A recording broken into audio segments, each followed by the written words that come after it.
please bring to the stage with a powerful round of applause the chairperson of the Genocide, Apology, and Reparations Technical Committee of Namibia. Please warmly welcome Mr. Stephen Isaack.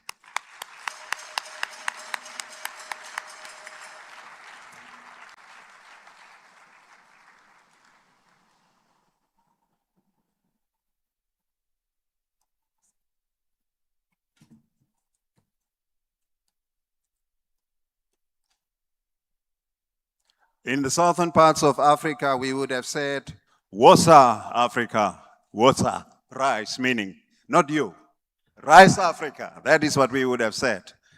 Greetings.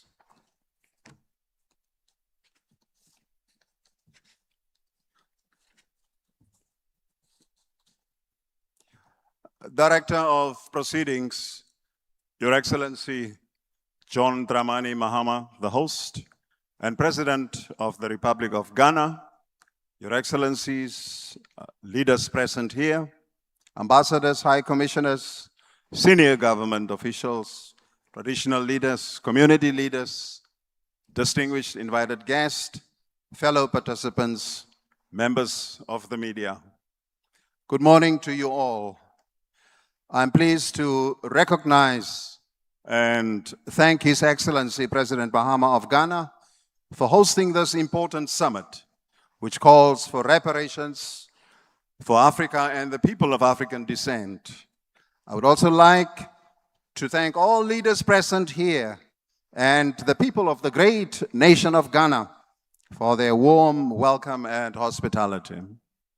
I am today standing in for Her Excellency Dr. Netimbo Nandi Ndaitwah, President of the Republic of Namibia, who was looking forward to be present here today in person, but could not due to equally important commitments at home.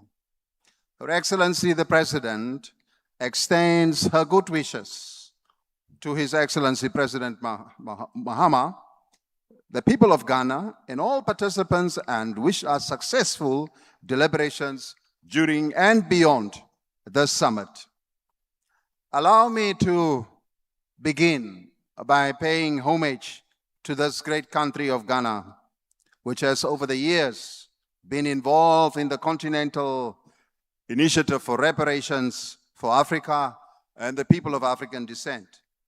The legacy of colonialism, apartheid, and systemic injustices that Africa went through centuries cannot easily be corrected. Neither can the impact of decades-long injustices be easily reversed.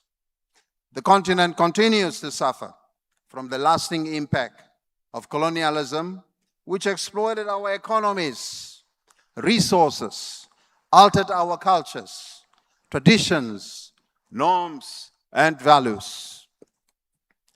Namibia is in full support of this summit and its stated objectives and expected outcomes. We would like to add our voice to the clarion call for continental unity in engaging former colonizers for just reparations to Africa and to people of African descent the world over. I'm pleased to share with you that in recognition of the significant role and contribution of the diaspora towards national development, that in early 2021, the government of the Republic of Namibia, through a cabinet decision, directed the initiation of the process towards the development of a national policy on the Namibian diaspora. And we had assistance in this regard from the Republic of Ghana, who graciously shared their policy with us for benchmarking purposes. A technical committee was subsequently established within the Ministry of International Relations and Cooperation to implement the cabinet decision. Thereafter, several consultative meetings took place with key Namibian stakeholders, including the Namibian diaspora.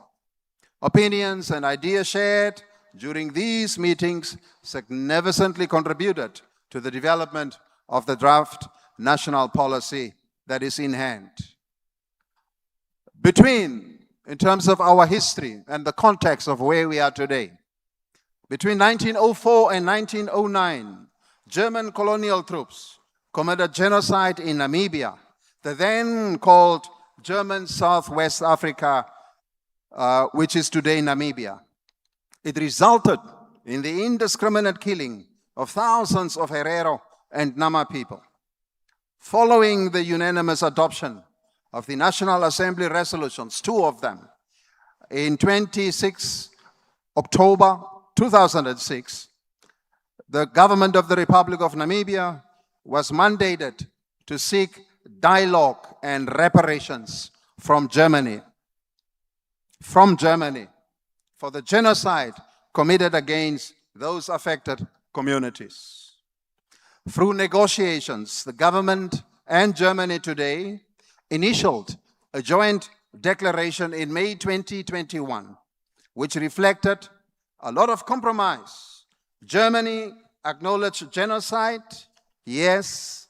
They offered to render an apology, yes. And they committed to a quantum of over 1.1 billion euros for atonement, I beg your pardon. The tabling of the joint declaration in the National Assembly was followed by extensive debate in the House and in the public domain.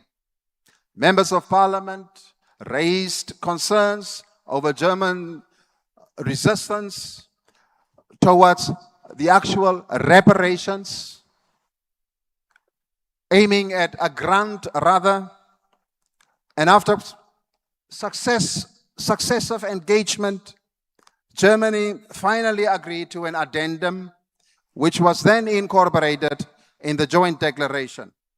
Speaking to the gains that we have made through the over 10 years negotiations, I can confirm today that 2 distinct programs will be running once the joint declaration and the concomitant agreements are signed. One on reconciliation, the second one on reconstruction. The reconciliation program will speak to memory and remembrance and reconciliation, research and education, including scholarships, culture and language, youth encounters and exchanges, intergenerational exchanges and dialogue, psychosocial support, trauma counseling, and the like.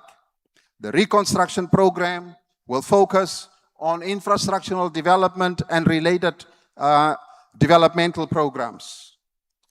As I conclude, Germany's acknowledgement of genocide and its commitment to an apology and atonement constitutes a historic milestone. However, Namibia continues to insist that reparations must carry both symbolic and material weight beyond development assistance.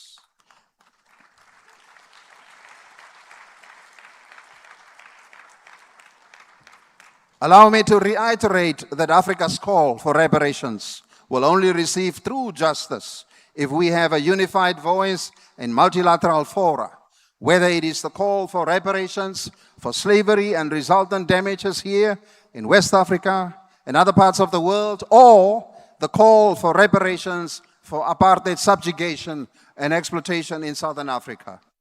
Namibia stands ready to share our experiences and benchmark our negotiation process in the spirit of solidarity with you all. Thank you.